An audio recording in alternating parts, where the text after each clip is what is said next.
Hello students, welcome to this class of the physics. Last time 2D चे आपण problem study करत होतो. Okay.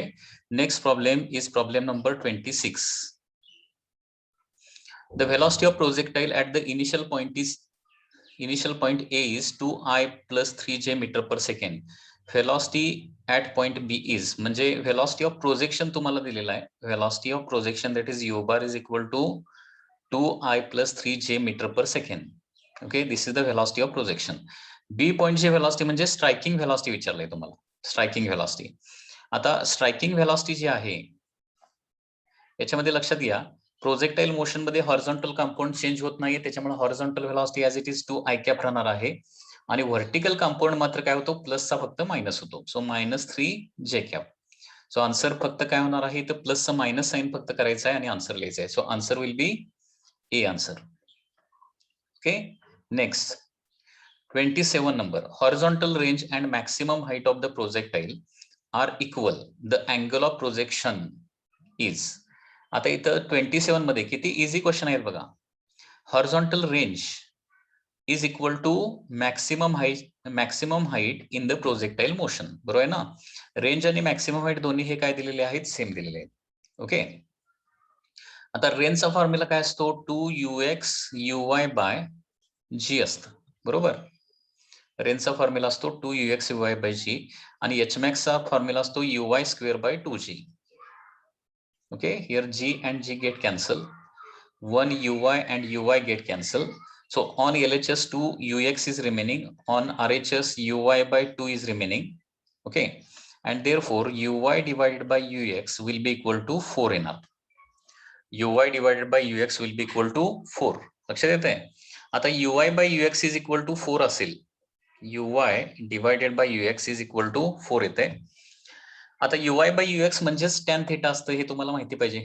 uy by ux म्हणजे vertical component divided by the horizontal component that is equal to tan theta. So tan theta is equal to 4 येणार आहे and therefore theta is equal to tan inverse of 4. So answer B answer is the correct answer. Okay. खूपच easy question आहेत बघा. Next number 28. A missile is fired for the maximum range with the initial velocity of 20 meter per second. Missile is fired for the maximum range. म्हणजे इथं range जी आहे ती maximum आहे असं question मध्ये सांगितलंय. With the initial velocity of projection u is equal to 20 meter per second. Value of g is 10 meter per second square.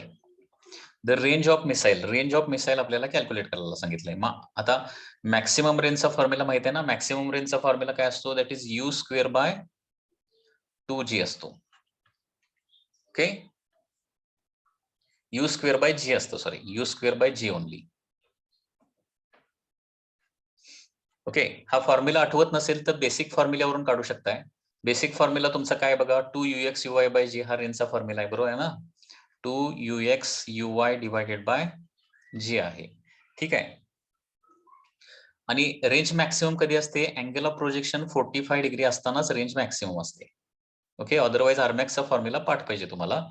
2ux म्हणजे u cos 45, uy म्हणजे काय असणार आहे, u sin 45 divided by g. cos 45 is 1/√2, sin 45 is 1/√2, 1/√2 into 1/√2 म्हणजे 1/2 होणार आणि हे 2 cancel होणार आणि त्याच्यामुळे फॉर्म्युला येणार आहे that is u square by g. So this is the formula for maximum range. Okay, u square that is 400 divided by g is equal to 10. So answer येणार आहे that is equal to 40 meter. Okay, so A answer will be the correct answer. Question number 29. A projectile is fired at an angle 45 degree with the horizontal. Elevation angle of the projectile at the highest point as seen from the point of projection. 29 number मध्ये कसं दिलंय बघा. Projectile is fired at an angle 45 degree with the horizontal.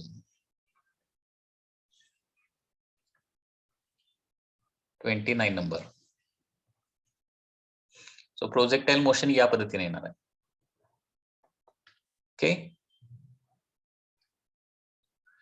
Angle of projection दिलाय 45 degree. Question मध्ये विचारलंय काय, elevation angle of the projectile at it's highest point. So suppose this is the highest point in the projectile motion suppose high. Elevation angle म्हणजे काय, highest point आणि starting point यांना join करणारी जी line आहे, दिस line, okay, या लाईननं केलेला जो angle आहे त्याला इलेव्हेशन अँगल म्हणायचं. हायेस्ट पॉइंटनं पॉइंट ऑफ प्रोजेक्शनला केलेला जो अँगल आहे त्याला इलेव्हेशन अँगल म्हणायचा. हा अँगल आपल्याला काढायला सांगितलाय, थीटा. आता लक्षात घ्या, नेहमी लक्षात ठेवायचं, इलेव्हेशन अँगल हा अँगल ऑफ प्रोजेक्शन पेक्षा नेहमी काय असतो, कमीच असतो. कारण अँगल ऑफ प्रोजेक्शन बघा 45 डिग्री अँगल आहे आणि इलेव्हेशन अँगल हा काय आहे, कमी आहे. मग याच्यामध्ये 45 पेक्षा कमी असणारे आन्सर कुठले आहेत, दोन आहेत, 30 आणि 15. सॉरी, इलेव्हेशन अँगल किती आहे, tan इनवर्स ऑफ हाफ किंवा tan इनवर्स ऑफ √3/2 यांच्या दोघांच्या मधलं कुठलं तरी आन्सर येणार आहे. 45 पेक्षा डेफिनेटली काय येणार आहेत, कमी आन्सर, म्हणजे ए आणि बी येऊ शकत नाही. हे तर कॉमन सेन्स तुम्हाला लक्षात आला पाहिजे. आता हा अँगल थीटा काढायचा असेल तर काय करूया, हा राईट अँगल ट्रायंगल आपण कन्सिडर करूया. आता इथून या पॉइंट पासून या पॉइंटचं डिस्टन्स म्हणजे काय असणार आहे, r/2, म्हणजे रेंजचा हाफ असणार ना एवढं डिस्टन्स हे. आणि हे डिस्टन्स म्हणजे मॅक्सिमम हाईट आहे, h max. लक्षात येत आहे. सो एलिव्हेशन अँगल कसा करणार आपण, tan theta is equal to काय करणार आहे, h max divided by r/2 येणार आहे. h max divided by r/2 म्हणजे opposite side divided by the half of the range. h max चा फॉर्म्युला काय असतो, uy²/2g. ओके, रेंजचा फॉर्म्युला काय असतो, 2ux uy/g असतो. Okay, here g and g get cancel, uy and 1 uy get cancel. मग राहणार काय, न्यूमरेटरला uy/2 राहणार आहे आणि डिनॉमिनेटरला काय राहणार आहे, दॅट इज 2ux फक्त राहणार आहे. ठीक आहे. मग आता हे आपण असे लिहू शकतो, 1/4, 2 हे खाली येणार, 1/4 इंटू uy/ux येणार आहे. आणि uy/ux म्हणजे काय असतं, angle of tan of angle of projection. So 1/4 into uy/ux म्हणजे काय येणार आहे, tan ऑफ थीटा येणार आहे, that is angle of projection येणार आहे. ओके, tan ऑफ 45 म्हणूया, 45, tan ऑफ 45 म्हणजे हे किती येणार बघा, tan 45 ची व्हॅल्यू किती आहे, tan 45 ची व्हॅल्यू किती असते रे, 1 असते. So 1/4 into 1, so tan theta is equal to 1 answer. याच्यामध्ये tan theta is equal to 1/4 answer येणार याचं. हा, अजून इथं r/2 लिहायचं राहिलं, सॉरी, इथं 2 एक कॅन्सल होणार आहे, सॉरी, 2 हे कॅन्सल होणार आहे. r/2 आहे ना, 2ux uy पाहिजे म्हणजे फक्त रेंजचा फॉर्म्युला लिहिला आपला, हे 2 आणि हे 2 कॅन्सल होणार. ओके, त्याच्यामुळे इथं 2 काय राहणार नाहीये, म्हणजे इथं 1/2 येणार, म्हणजे इथं देखील 1/2 येणार. 1/2 इंटू tan 45 होणार आहे आणि tan 45 ची व्हॅल्यू किती असते, 1 असते. सो हाफ इंटू 1 म्हणजे आन्सर काय येणार आहे, हाफ येणार आहे. So tan of this elevation angle theta is equal to half येणार. So theta is equal to tan inverse of half. So याचा आन्सर येणार आहे C. Okay,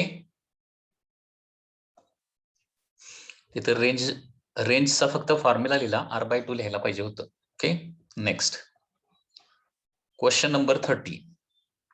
the speed of projectile at the maximum height is half of the initial speed. बघा, हा देखील खूप easy question आहे. Speed of the projectile at maximum height. बघा, maximum हाईटला speed किती असतं, फक्त ux असतं, हॉरिझॉन्टल कंपाऊंड फक्त असतो, व्हर्टिकल कंपाऊंड तिथे शिल्लक राहिलेला नसतो. तर हे मॅक्सिमम हाईटचं जे स्पीड आहे दॅट इज ux. ओके, ते काय म्हणलंय, half of the initial speed म्हणलंय, म्हणजे u म्हटलंय. तर अँगल ऑफ प्रोजेक्शन किती, आता ux म्हणजे असतं u cos थीटा माहिती पाहिजे, हाफ इंटू यू. सो दोन्ही साईडचं u and u get cancel. So cos theta is equal to येणार आहे हाफ आणि थीटा इज इक्वल टू येणार आहे हाफ. कधी असते कॉस थीटा, 60 डिग्रीला. So theta is equal to काय येणार आहे, 60 डिग्री येणार आहे. So answer A. Next is 31 number. 31 number. Okay, a particle of mass m is projected with velocity phi making angle 45 degree with the horizontal. When the particle lands on the ground, magnitude of change in momentum will be. आता आपल्याला माहित आहे की body ज्यावेळी इथून इथं जाऊन strike होते त्यावेळी चेंज इन मोमेंटम किती होतं? तर चेंज इन व्हेलॉसिटी होतं 2uy. बरोबर आहे ना? चेंज इन व्हेलॉसिटी किती होतं? म्हणजे व्हर्टिकल कंपोनंटचं सबट्रॅक्शन होते, लक्षात घ्या. सुरुवातीला uy व्हर्टिकल असतो, त्याच्यानंतर uy हॉरिझॉन्टल होतो. त्याच्यामुळे काय होणार आहे? uy मायनस मायनस uy म्हणजे 2uy हे चेंज इन व्हेलॉसिटी होणार आहे.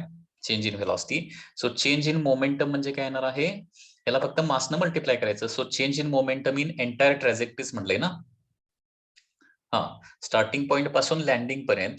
So 2 times m into uy येणार. Okay, so 2 times m into uy म्हणजे काय असतं? u साइन थिटा असतं. So 2 m velocity of projection phi दिलेली आहे आणि साइन थिटाची व्हॅल्यू आहे साइन 45. साइन 45 म्हणजे 1/√2. त्याच्यामुळे आन्सर काय येणार आहे? That is √2 m fee. So answer येणार आहे ए.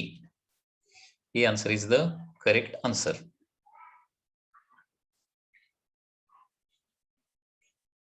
Okay, next.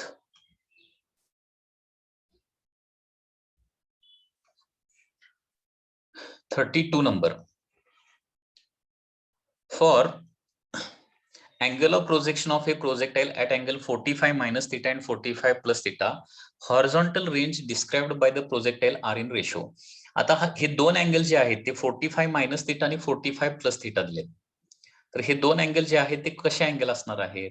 तर हे कॉम्प्लिमेंटरी या, कारण या दोन अँगलची सम करून बघा. 45 मायनस थिटा एक आहे आणि दुसरा अँगल किती आहे? 45 प्लस थिटा आहे. या दोन अँगलची जर सम केली तर एक्झॅक्टली किती येणार? Minus theta plus theta cancel 90 degree येणार आहे. म्हणजे हे दोन अँगल जे आहेत ते काय आहेत? कॉम्प्लिमेंटरी अँगल आहेत. आणि कॉम्प्लिमेंटरी अँगलला काय असते? रेंज सेम असते. R1 is equal to R2 असतं. ओके, कॉम्प्लिमेंटरी अँगलला रेंज नेहमी सेम असते, तेवढीच असते, लक्षात घ्या. सो याचा आन्सर येणार आहे B. B is the correct answer for the 32 number. Okay, next 33 number. A particle is dropped from the height and another particle B is projected in horizontal direction with the speed 5 meter per second from the same height. Then correct statement is. First statement दिलेला आहे. आता याच्यामध्ये question लक्षात आला का बघा? एक particle काय केलेला आहे? सर्टन हाईट वरून सरळ खाली ड्रॉप केलाय आणि दुसरा ऑब्जेक्ट जो आहे तो काय केलाय? हॉरिझॉन्टली 5 मीटर पर सेकंड या स्पीडनं काय केलाय? हॉरिझॉन्टली फायर केलाय. म्हणजे तो असा जाणार नाही, असा पडणार आहे आणि हा सरळ खाली पडणार आहे, लाईक दिस. ठीक आहे. Particle A will reach the ground first with respect to B. Particle B will reach ground first with respect to A. Both particle will reach ground simultaneously. Both particle will reach ground with the same speed. आता इथं मी तुम्हाला सांगितलेलं होतं बघा, एक drop केला आणि दुसरा काय केला आपण? हॉरिझॉन्टली प्रोजेक्ट केला, तर दोन्ही एकाच वेळी ग्राउंडवर जाऊन पोहोचतात, एकाच वेळी ग्राउंडवर स्ट्राईक होतात आणि त्याच्यामुळे काय होणार आहे? याचा टाइम ऑफ फ्लाइट T1 असेल आणि याचा टाइम ऑफ फ्लाइट T2 असेल तर T1 is equal to T2 येणार आहे. आन्सर सी येणार आहे. स्ट्रायकिंग व्हेलॉसिटी मात्र सेम येणार नाही. याची स्ट्रायकिंग व्हेलॉसिटी किती येते माहितीये का? √2gh येते. माहितीसाठी सांगतो, पहिल्याची स्ट्रायकिंग व्हेलॉसिटी √2gh येते आणि दुसऱ्याची स्ट्रायकिंग व्हेलॉसिटी √u² + 2gh येते. स्ट्रायकिंग व्हेलॉसिटी मात्र डिफरंट असणार आहे. Next number 34. 34 number. Two projectiles of same mass and with same velocity are thrown at an angle 60 degree and 30 degree with the horizontal. Then which will remain same? बघा किती easy question आहे बघा.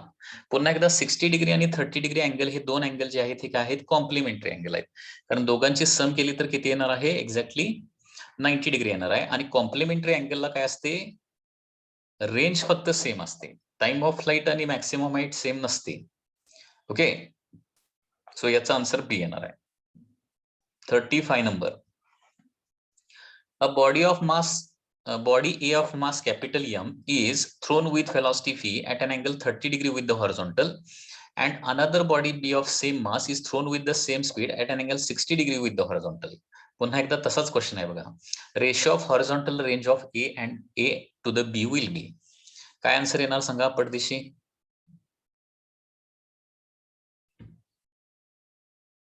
Answer काय येणार answer?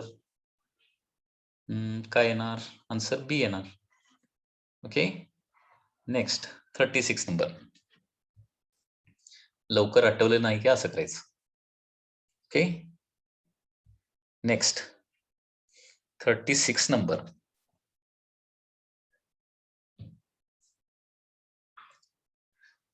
Maximum range of a gun in horizontal terrain is 16 kilometer. The muzzle velocity of shell is. हे बघा, maximum रेंजचा formula पाठ पाहिजे लगेच. यू स्क्वेअर बाय जी असतो. काय असतो फॉर्म्युला? काय असतो बरं फॉर्म्युला? काय असतो? U square by g. Okay, असं लक्षात ठेवायचं व्यवस्थित. Okay, you square by g. मग आता यू स्क्वेअर काय होणार बघा? यू स्क्वेअर काढायचा आहे. रेंज, मॅक्सिमम रेंज दिले 16 किलोमीटर. तर 16 इंटू 10⁻³ लिहितो मी इथं. यू स्क्वेअर फाइंड आउट करायचा आहे. जी ची व्हॅल्यू आहे 10. ओके, तर 10 इकडे येऊन मल्टिप्लाय केलं तर 16 इंटू 10⁻⁴ इज इक्वल टू काय येणार आहे? यू स्क्वेअर येणार. So u is equal to 4 into 10⁻². So u is equal to काय होणार आहे? 400 metre per second is the answer. Okay, so answer C answer is there. Okay, next question. Next question काय होता? Next question 37 number question. बरोबर आहे ना? Next 37 number question.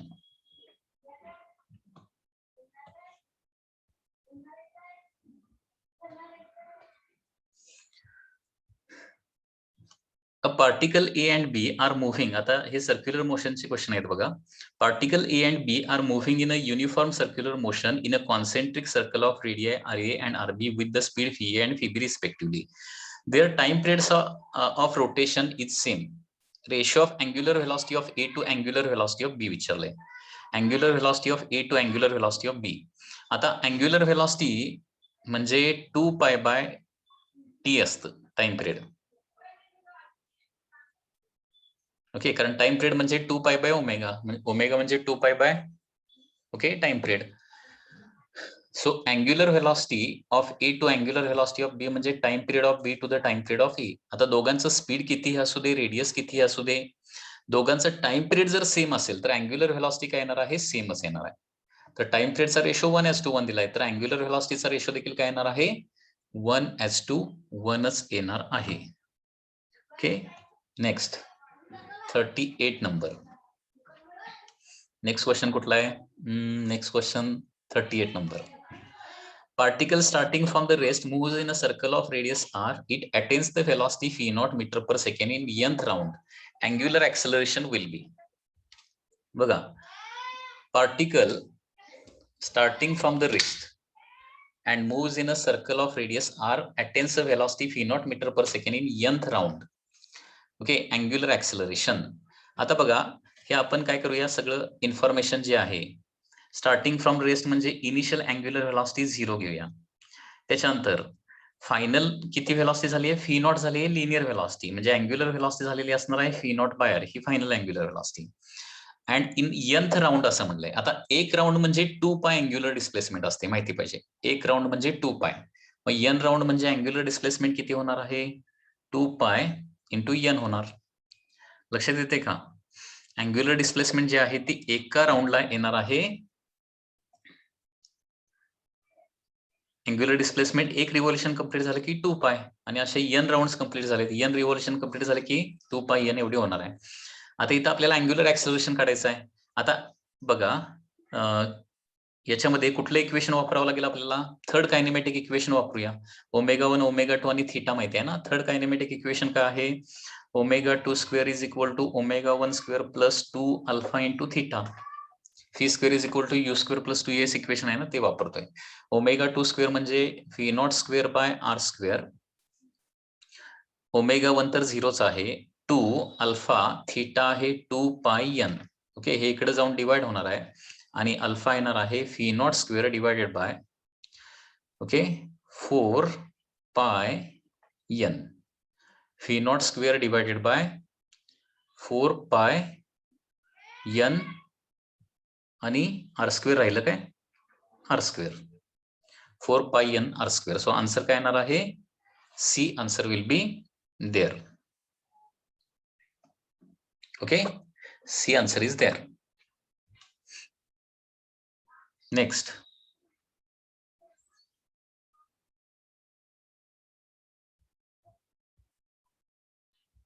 Number 39.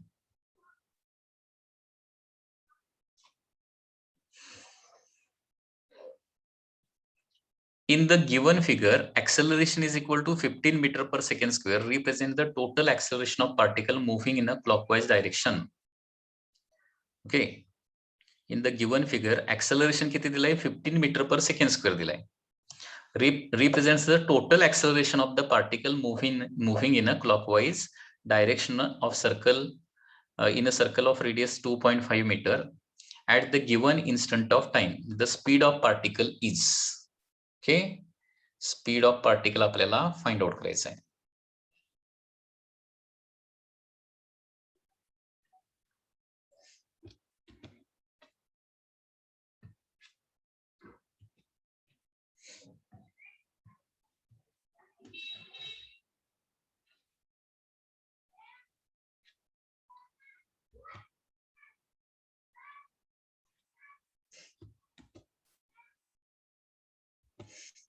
Okay, बघा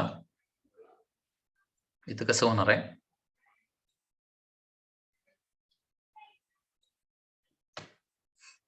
आता हे रिझल्टंट ऍक्सेलरेशन हे असं दिलंय ना, रिझल्टंट ऍक्सेलरेशन हे असं दिलंय,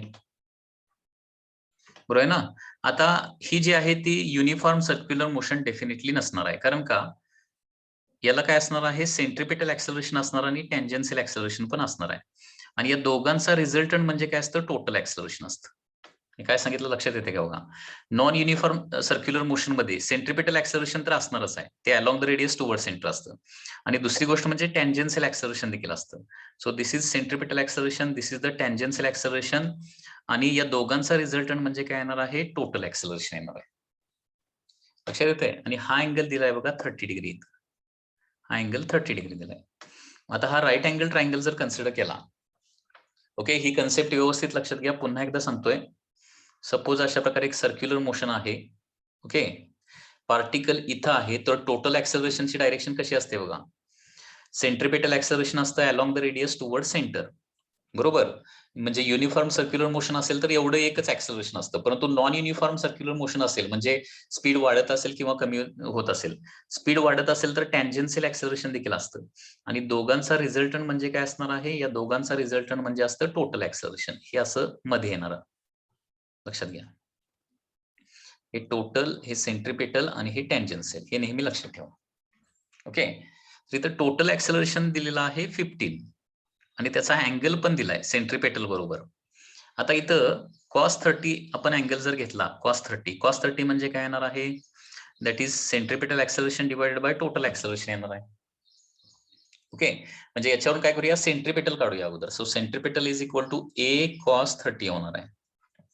so AC is equal to a किती आहे, टोटल ऍक्सेलरेशन 15 आहे, आणि cos ऑफ 30 म्हणजे काय येणार आहे, √3/2 येणार आहे. तर सेंट्रिपेटल ऍक्सेलरेशन होणार आहे दॅट इज 15√3/2. ठीक आहे, हे सेंट्रिपेटल ऍक्सेलरेशन. आता आपल्याला काढायला सांगितलंय स्पीड. सेंट्रिपेटल ऍक्सेलरेशनचा परत फॉर्म्युला काय असतो, centripetal acceleration is equal to v²/r. So 15√3/2 is equal to v²/r येणार. So v² is equal to येणार 15√3 डिवायडेड बाय 2 इंटू रेडियस होणार. आता रेडियस किती दिले, 2.5 दिले, रेडियस दिले 2.5. ओके, तर हे सगळं कॅल्क्युलेशन आपल्याला करावं लागणार आहे. So v² is equal to किती होणार बघा, आता हे कॅल्क्युलेशन करावं लागेल. हे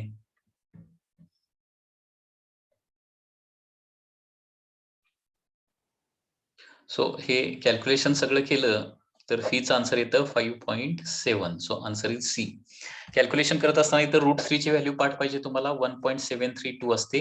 अप्रॉक्सिमेटली करण्यासाठी 1.7 अझ्युम करा आणि बाकीचं कॅल्क्युलेशन तुम्हाला करावं लागणार आहे. Next question number 40. Particle moves in a circle of radius 5 centimeter with the constant speed.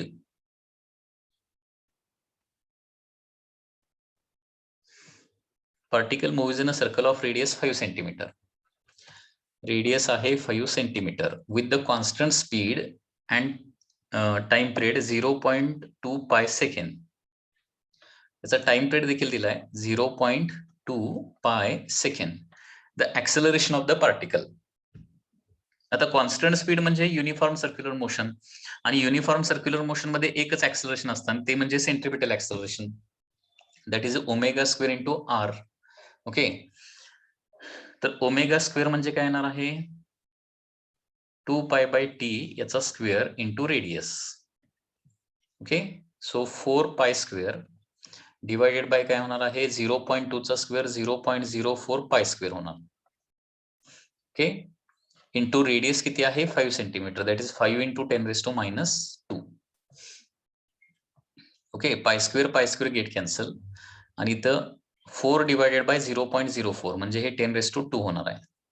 So 10⁻² into 5 into 10⁻². So answer होणार आहे 5 metre per second square is the answer.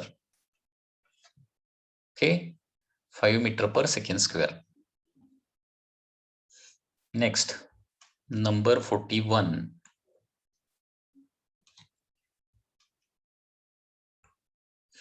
A stone tied to the end of string of 1 meter long and is whirled in a horizontal circle with a constant speed.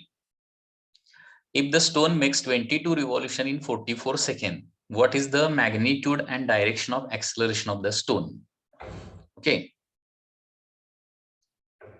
आता पुन्हा एकदा इथे constant speed आहे, दिसते का याच्यामध्ये? Stone जे आहे ते कॉन्स्टंट स्पीडने फिरायला लागले म्हणजे ही युनिफॉर्म सर्क्युलर मोशन असणार आहे. आणि युनिफॉर्म सर्क्युलर मोशन मध्ये फक्त सेंट्रिपिटल ऍक्सेलरेशन असतं, ते कसं असतं along the radius toward centre असतं centripetal acceleration. Along the radius and toward centre असे ऑप्शन किती आहेत? ए आणि डी आहे, म्हणजे आन्सर एकतर ए येणार किंवा डी येणार आहे.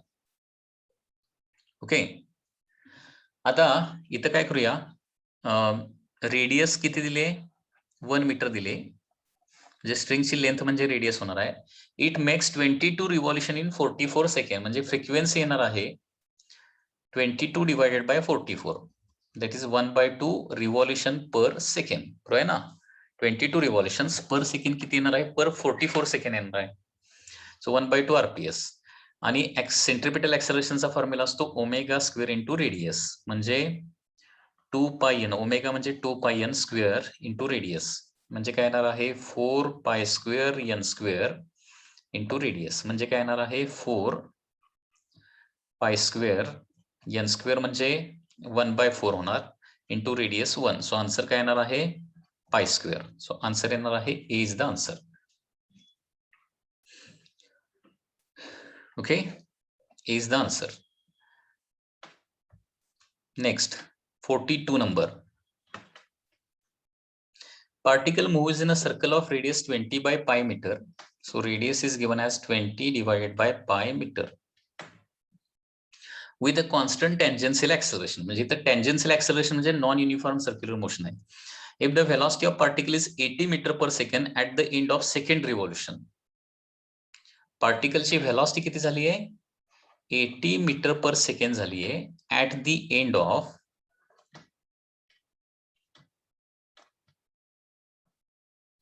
Second revolution. 2 रिव्होल्युशन झाल्यानंतर, okay, after the motion has begun, म्हणजे इनिशियल व्हेलॉसिटी काय असणार आहे 0 असणार आहे. तर टँजेन्शियल ऍक्सेलरेशन काढायला सांगितलेलं आहे, टँजेन्शियल ऍक्सेलरेशन. ओके, आता इथं काय करूया ओमेगाच्या स्वरूपात, मगाचा जो प्रॉब्लेम होता ना त्याच टाईपचा प्रॉब्लेम आहे बघा. ओमेगा 1 म्हणजे इनिशियल अँग्युलर व्हेलॉसिटी 0 आहे, फायनल अँग्युलर व्हेलॉसिटी होणार आहे that is phi by r होणार ना.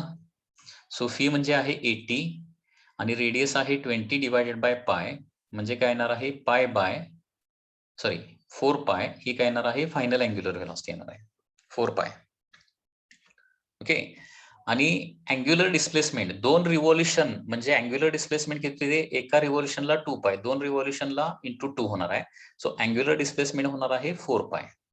ठीक आहे, आता मगाचंच इक्वेशन, ओके, अल्फा अगोदर काढूया याच्यामध्ये. अल्फा कसं काढणार, मगाशी आपण कुठलं इक्वेशन वापरलं होतं omega 2 square is equal to omega 1 square plus 2 alpha theta असं इक्वेशन वापरलेलं होतं. ओमेगा 2 स्क्वेअर म्हणजे 4 पायचा स्क्वेअर म्हणजे 16 pi square is equal to 2 into alpha into theta येणार आहे 4 पाय. बरोबर. मग आता 2 इंटू 4 म्हणजे 8 होणार. 8 न इकडे डिवाइड केलं तर इकडे राहणार आहे 2. 1 पाय अँड 1 पाय गेट कॅन्सल. सो अल्फा येणार आहे 2 पाय. अल्फा म्हणजे हे अँग्युलर ऍक्सेलरेशन झालं. ठीक आहे. आता टँजेन्शियल ऍक्सेलरेशन म्हणजे काय? अँग्युलर ऍक्सेलरेशन इंटू रेडियस असतं, हे माहिती पाहिजे. Alpha r. टँजेन्शियल ऍक्सेलरेशन म्हणजे alpha into r. So alpha आहे 2 पाय इंटू रेडियस आहे 20 by pi. So final answer pi here get cancel. Answer is 40 meter per second square is the tangential acceleration. Okay. तर सुरुवातीला alpha काढला आणि alpha वरून त्याला रेडियसने multiply केलं की टँजेन्शियल ऍक्सेलरेशन येणार आहे. याचा आन्सर काय आहे? याचा आन्सर 40. सो आन्सर ए येणार आहे. Next is 43 number.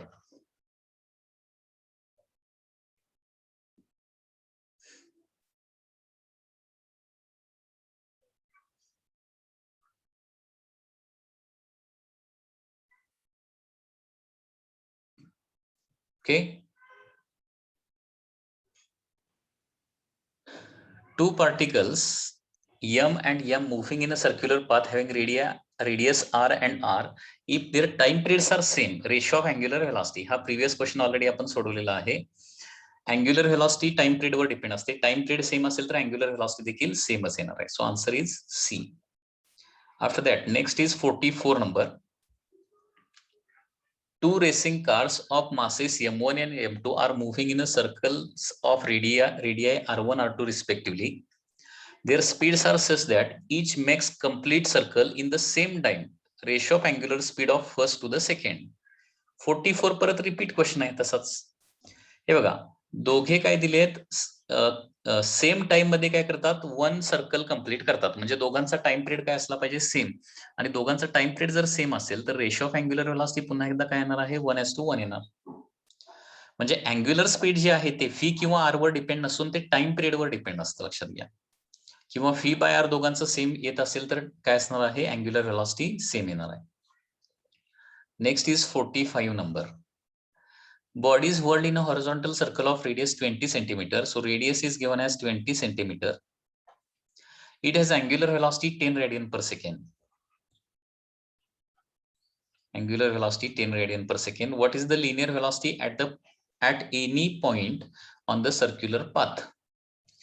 Linear velocity काढायला सांगितले, that is omega into r. So phi is equal to omega आहे 10, radius आहे 20 into 10 raised to minus 2 because it is in centimeter.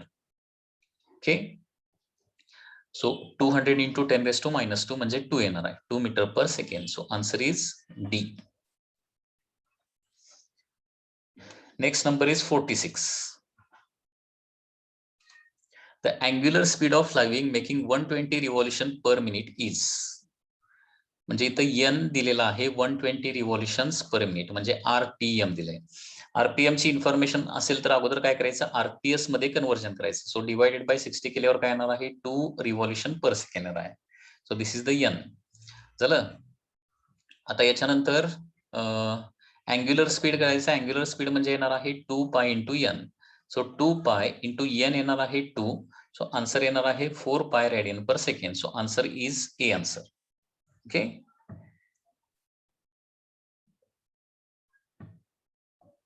Next 47. Electric fan blade has blade of length 30 centimetre. Length म्हणजे इथं radius घेऊया 30 centimetre. is measured from the axis of rotation if the fan is rotating at the speed of 120 rpm. म्हणजे rpm म्हणजे frequency दिले 120 revolution per minute. हे RPM चा RPS मध्ये conversion करूया. डिवाइडेड बाय 60 केल्यावर काय येणार आहे, 2 रिव्हॉल्युशन पर सेकंड येणार आहे. ओके. तर acceleration of A point on the tip of the blade.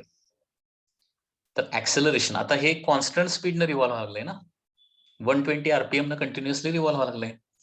मग हे कुठली मोशन आहे, युनिफॉर्म सर्क्युलर मोशन. आणि युनिफॉर्म सर्क्युलर मोशन मध्ये फक्त एकच ऍक्सेलरेशन असतं आणि ते म्हणजे कुठलं, सेंट्रीपेटल ऍक्सेलरेशन. मग आता इथं सेंट्रीपेटल ऍक्सेलरेशन येणार आहे, that is omega square into r. Omega म्हणजे 2 पाय एन स्क्वेअर इंटू आर येणार आहे, म्हणजे 4 पाय स्क्वेअर एन स्क्वेअर येणार आहे, परत 4. ओके, 2 चा स्क्वेअर 4, पायचा स्क्वेअर पाय स्क्वेअर आणि एन स्क्वेअर म्हणजे काय येणार आहे 4 इंटू रेडियस आहे 30 इंटू 10⁻². ओके, आता बघा 4 इंटू 4 16, 16 3 जार 48, 480 पाय स्क्वेअर, बरोबर आहे ना, 480 पाय स्क्वेअर इंटू 10⁻², म्हणजे 4.8 इंटू पाय स्क्वेअर होणार. आता अप्रॉक्सिमेट आन्सर जर काढायचा असेल तर पाय स्क्वेअरची एक्झॅक्ट व्हॅल्यू असते 9.87 आणि अप्रॉक्सिमेट व्हॅल्यू आपण 10 जर घेतली मग तर 4.8 इंटू 10 म्हणजे 48. 48 पेक्षा थोडंसं कमी आन्सर, तर असा आन्सर कुठला आहे 47.4 आहे. So answer B answer is the correct answer. Okay, so in this way previous year question जे मोशन इन प्लेनचे आहेत, ओके, तर या ठिकाणी हे क्वेश्चन सगळे कम्प्लीट होतात.